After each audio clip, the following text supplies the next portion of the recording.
brought you by Silver Pumps and Motors. Top quality और consistent performance के लिए सिर्फ सिल्वर पंप्स नाम याद रखना।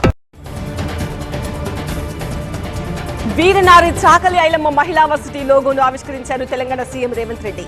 హైదరాబాద్ లోని ఐలమ్మ వర్సిటీలో జరిగిన ఈ వేడుకకు సీనియర్ నేతలు Keshava Rao, Vem Narender Reddy, university vice chancellor Dhanunjay హాజరయ్యారు. మహిళా యూనివర్సిటీకి సాయుధ పోరాట యోధాలు చాకలి ఐలమ్మ పేరు పెట్టడంపై రాష్ట్ర వ్యాప్తంగా ప్రశంసలు కురుస్తున్నాయి. మారుతున్న కాలానికి అనుగుణంగా విద్యలో మార్పులు రావాలన్నారు సీఎం రేవంత్ రెడ్డి. తెలంగాణ వర్సిటీల్లో మార్కెట్లో డిమాండ్ ఉన్న కోర్సులను అందుబాటులోకి తేవాలన్నారు. వైస్ ఛాన్సలర్లతో జరిగిన సమీక్షలో సీఎం పలు కీలక సూచనలు చేశారు. వచ్చే విద్యా సంవత్సరం నుంచి డిగ్రీ సెమిస్టర్ పరీక్షలను 50 మార్కులకే పరిమితం చేయాలని నిర్ణయించారు. బకెట్ విధానం ఎత్తేసి 4 విభాగాల నుంచి 3 సబ్జెక్టులు ఎంచుకునే అవకాశం కల్పిస్తున్నారు. తెలంగాణ బాలల హక్కుల పరిరక్షణ కమిషన్ చైర్పర్సన్ గా నియమితులయ్యారు మాజీ ఎమ్మెల్యే సీతా దయాకర్ రెడ్డి. తనను కమిషన్ చైర్పర్సన్ గా నియమించడంపై ధన్యవాదాలు చెబుతూ సీఎం రేవంత్ రెడ్డిని మర్యాదపూర్వకంగా కలిశారు. బాలల హక్కుల పరిరక్షణకు శక్తి వంచన లేకుండా పనిచేస్తారన్నారు సీత. వారి హక్కులకు విఘాతం కలిగించే చర్యలపై కఠినంగా ఉంటామన్నారు. తెలంగాణ పౌర సరఫరాల మంత్రి ఉత్తమ్ కుమార్ రెడ్డి సూర్యాపేట జిల్లాలో పర్యటించారు. పట్టణంలోని 2వ వార్డులోని ఓ ఇంట్లో కలెక్టర్ తేజస్ నందలాల్తో కలిసి భోజనం చేశారు. ఇటీవలే ప్రభుత్వం ప్రారంభించిన సన్నబియ్యం పథకంలో భాగంగా లబ్ధిదారుడి ఇంట్లో సన్నబియ్యంతో వండిన భోజనం చేశారు. రేషన్ దుకాణాల ద్వారా ప్రభుత్వం సన్నబియ్యం పంపిణీతో పేదల ఇంట్లో చిరునవ్వులు వెల్లువిరుస్తున్నాయి. ఏపీ ప్రాజెక్టులపై తెలంగాణ ప్రభుత్వం సుప్రీంకోర్టుకు వెళ్లే ఆలోచనలో ఉంది. రాయలసీమ లిఫ్ట్, బనకచెర్ల నిర్మాణాలపై న్యాయం కోసం కోర్టుకు వెళ్లాలని నిర్ణయించింది. ఇదే విషయంపై స్టాండింగ్ కౌన్సిల్ ఏజీతో మంత్రి ఉత్తమ్ సంప్రదింపులు జరిపారు. ఏపీ నిబంధనలు ఉల్లంఘిస్తోందని, కేంద్ర సంస్థలు బోర్డుల అనుమతి లేకుండా ప్రాజెక్టులు నిర్మిస్తోందని ఆరోపించారు మంత్రి ఉత్తమ్. తెలంగాణ నీటి హక్కుల కోసం పోరాటానికి సిద్ధమని తేల్చి చెప్పారు. ఏపీ సీఎం చంద్రబాబుతో మర్యాదపూర్వకంగా భేటీ అయ్యారు ఆర్టిస్టిక్ స్కేటర్ జెస్సీ రాజ్. ఇటీవలే జరిగిన అంతర్జాతీయ ఛాంపియన్షిప్ లో 2 బంగారు, 1 రజతం, మరో కాంస్య పథకం గెలుచుకున్న జెస్సీ రాజ్ ను సీఎం ప్రత్యేకంగా అభినందించారు.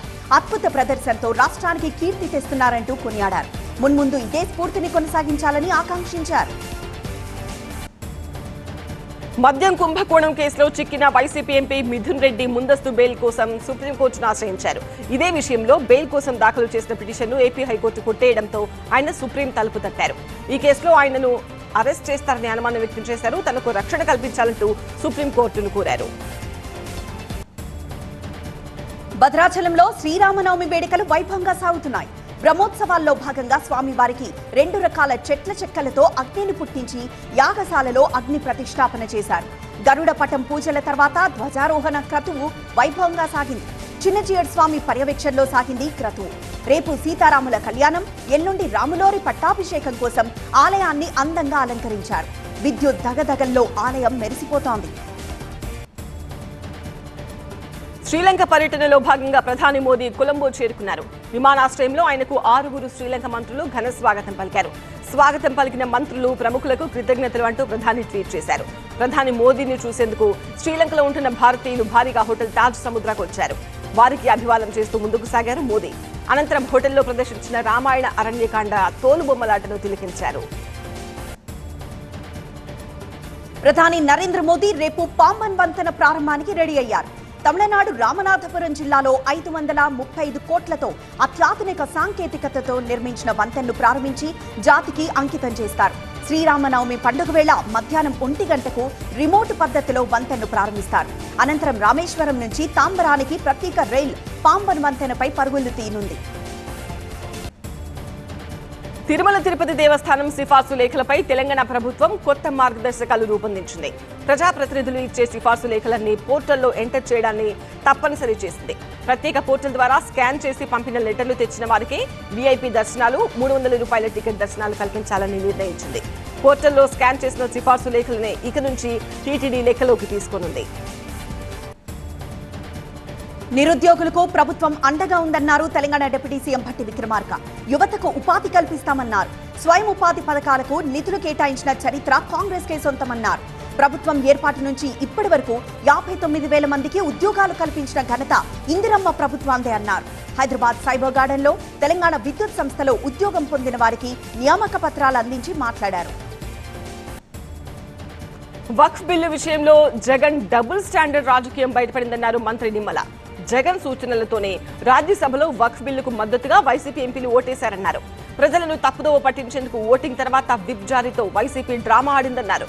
ఓటింగ్ తర్వాత విప్ జారీ చేయడం లోక్సభ చరిత్రలోనే ఎన్నడూ లేదన్నారు. రాజ్యసభలో వక్ఫ్ బిల్లుకు మద్దతుతో జగన్ అసలు రూపం మైనార్టీ వర్గానికి అర్థమైందన్నారు. మేడ్చల్ జిల్లా సూరారంలో రోడ్డును ఆక్రమించి కట్టిన ప్రహారీలను అధికారులు కూల్చివేశారు. AP state finance corporation Telangana division ఫిర్యాదుతో క్షేత్రస్థాయిలో పరిశీలించి ఆక్రమణలను తొలగించింది హైడ్రా. దారులకు అడ్డంగా నిర్మించిన ప్రహారీల కూల్చివేతతో ఆ ప్రాంతంలో రాకపోకలు సులభతరంగా మారాయి. ఆక్రమణలు తొలగించిన హైడ్రాపై స్థానికులు హర్షం వ్యక్తం చేశారు. కర్నూలు జిల్లా ఆతోని వ్యవసాయ మార్కెట్లో పత్తికి మంచి ధర పలికింది. క్వింటాకు గరిష్టంగా 8,019 రూపాయలు పలికింది. గత వారంతో పోలిస్తే క్వింటాకు 300 రూపాయలు పెరిగింది. పత్తికి ధర పెరగడంపై రైతులు ఆనందం వ్యక్తం చేశారు. ఈ మాత్రం ధర పలికితేనే తమకు గిట్టుబాటు అవుతుందని చెప్తున్నారు. కడప జిల్లా పులివెందులలో గంజాయి పట్టుకున్నారు పోలీసులు. పానపల్లి రోడ్డులో అనుమానాస్పదంగా తిరుగుతున్న మల్లికార్జున అనే వ్యక్తిని అదుపులోకి తీసుకుని ప్రశ్నించారు. అతని నుంచి కిలో గంజాయి స్వాధీనం చేసుకుని సీజ్ చేశారు డీఎస్పీ మురళీనాయక్. గంజాయి రవాణా క్రయ విక్రయాలపై కఠినంగా ఉంటామని హెచ్చరించారు. ఇవాటి నుంచి తెలంగాణలో ఉష్ణోగ్రతలు పెరుగుతాయని చెప్పింది ఐఎండీ. ఆదిలాబాద్, కొమరంభీం, మంచిర్యాల జిల్లాలకు ఆరెంజ్ అలర్ట్ జారీ చేసింది. సాధారణం కంటే 3 డిగ్రీల ఉష్ణోగ్రతలు పెరిగే అవకాశం ఉన్నట్లు చెప్పింది. రామగుండంలో 36 డిగ్రీలకు పైగా, హైదరాబాద్ లో 33 డిగ్రీలు దాటే అవకాశం ఉందని చెప్పింది. తెలంగాణలో ఎండలు మండుతాయన్న ఐఎండీ ఏపీలో మాత్రం వర్షాలు కురుస్తాయని చెబుతోంది. అల్లూరి, అనకాపల్లి, కాకినాడ, కోనసీమ, తూర్పుగోదావరి జిల్లాల్లో భారీ వర్షాలు కురిసే అవకాశం ఉందని హెచ్చరించింది. ఐఎండీ హెచ్చరికలతో ప్రజలు అప్రమత్తంగా ఉండాలని సూచిస్తున్నారు అధికారులు. తమిళనాడు బీజేపీ అధ్యక్షుడు అన్నామలై తన పదవికి రాజీనామా చేశారు. త్వరలో కొత్త అధ్యక్షుడిని ఎన్నుకుంటామన్నారు. తమిళనాడు బీజేపీ అధ్యక్ష పదవి రేసులో తాను లేనని ప్రకటించిన కొన్ని గంటల్లోనే పదవికి రాజీనామా చేశారు అన్నామలై. తమిళనాడులో చాలా మంది సమర్థవంతమైన నేతలున్నారని, ఈసారి అధ్యక్ష పదవి వారికే వస్తుందన్నారు అన్నామలై. ఉత్తరప్రదేశ్లోని లక్నోలో అనంతనగర్ రెసిడెన్షియల్ హౌసింగ్ స్కీమ్ ను ప్రారంభించారు సీఎం యోగి ఆదిత్యనాథ్. 785 ఎకరాల్లో 6,500 కోట్లతో ఈ హౌసింగ్ స్కీమ్ చేపట్టారు. లక్నో డెవలప్మెంట్ అథారిటీ ఆధ్వర్యంలో ఈ పథకాన్ని అమలు చేస్తున్నారు. అనంతనగర్లో ప్లాట్ల రిజిస్ట్రేషన్ను సీఎం ప్రారంభించారు. చెన్నైలోని ఎంపురాన్ మూవీ నిర్మాతల ఇళ్లలో ఈడీ అధికారులు సోదాలు నిర్వహించారు. ఇళ్లు, ఆఫీసుల్లో సోదాలు చేశారు అధికారులు. చెన్నైలోని గోపాల్ ఆఫీస్, ఇళ్లలో తనిఖీలు చేసి కీలక పత్రాలను స్వాధీనం చేసుకున్నారు అధికారులు. జమ్మూ కాశ్మీర్ అసెంబ్లీ 2 కీలక తీర్మానాలు ఆమోదించింది. ఇక్కడి ప్రజల తీర్పును గౌరవించాలని పార్లమెంట్లో వక్ఫ్ బిల్లును ఆమోదించడాన్ని ఖండిస్తూ మరో తీర్మానం ప్రవేశపెట్టింది. తమ మౌనాన్ని బలహీనతగా తీసుకోవద్దని కేంద్ర ప్రభుత్వానికి సూచించారు సీఎం ఒమర్ అబ్దుల్లా. తాము రాజ్ భవన్ కేంద్రంతో స్నేహపూర్వక సంబంధాన్ని కోరుకుంటున్నామన్నారు.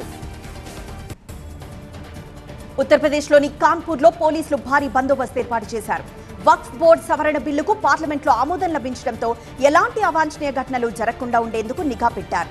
కాన్సులేట్లో కాన్పూర్లో రహదారులపై ఫ్లాగ్ మార్చ్ నిర్వహించారు. వక్ఫ్ చట్ట సవరణ బిల్పై దేశవ్యాప్తంగా ముస్లిం సంఘాలు నిరసనకు దిగాయి. ఢిల్లీ నుంచి గల్లీ వరకు నిరసనలు జరిగాయి. అహ్మదాబాద్ లో ఆందోళనకారులు బారికేడ్లను తొలగించేందుకు ప్రయత్నించడంతో పోలీసులు అడ్డుకోవడంతో టెన్షన్ వాతావరణం నెలకొంది. ఆందోళనకారులను పోలీసులు అరెస్ట్ చేశారు. వక్ఫ్ చట్ట సవరణ బిల్లును పార్లమెంటు ఉభయ సభలు ఆమోదించాయి. బిల్లుకు వ్యతిరేకంగా సుప్రీంకోర్టులో కాంగ్రెస్ ఎంపీ మహమ్మద్ జావేద్ పిటిషన్ దాఖలు చేశారు. కోల్కతాలో కూడా ముస్లిం సంఘాల ఆందోళన తీవ్ర ఉద్రిక్తతకు దారితీసింది.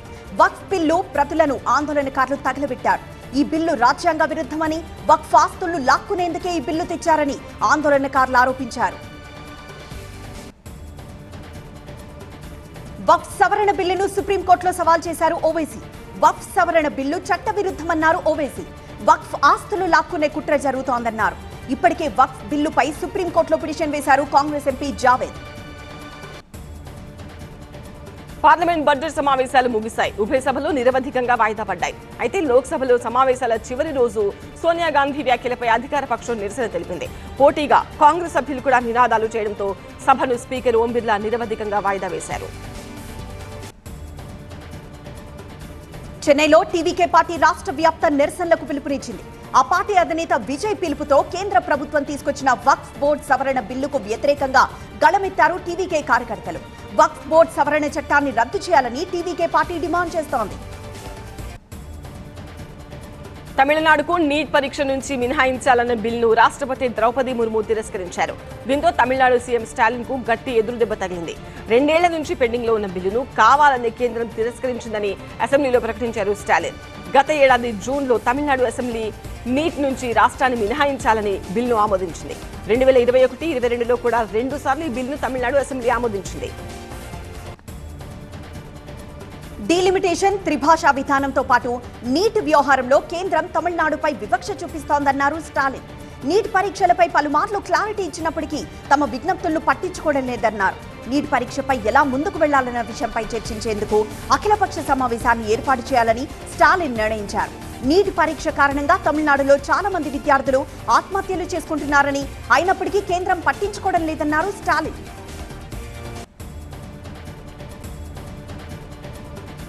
బంగ్లాదేశ్ తాత్కాలిక ప్రధాన సలహాదారు మహమ్మద్ యూనస్ తో భారత ప్రధాని మోదీ భేటీ అయ్యారు. బిమ్స్టెక్ సదస్సు సందర్భంగా బ్యాంకాక్ లో వీరి సమావేశం జరిగింది. ఒకవైపు బీజింగ్, ఢాకా మధ్య స్నేహం పెరుగుతున్న నేపథ్యంలో యూనస్ తో మోదీ భేటీ కావడం ప్రాధాన్యత సంతరించుకుంది.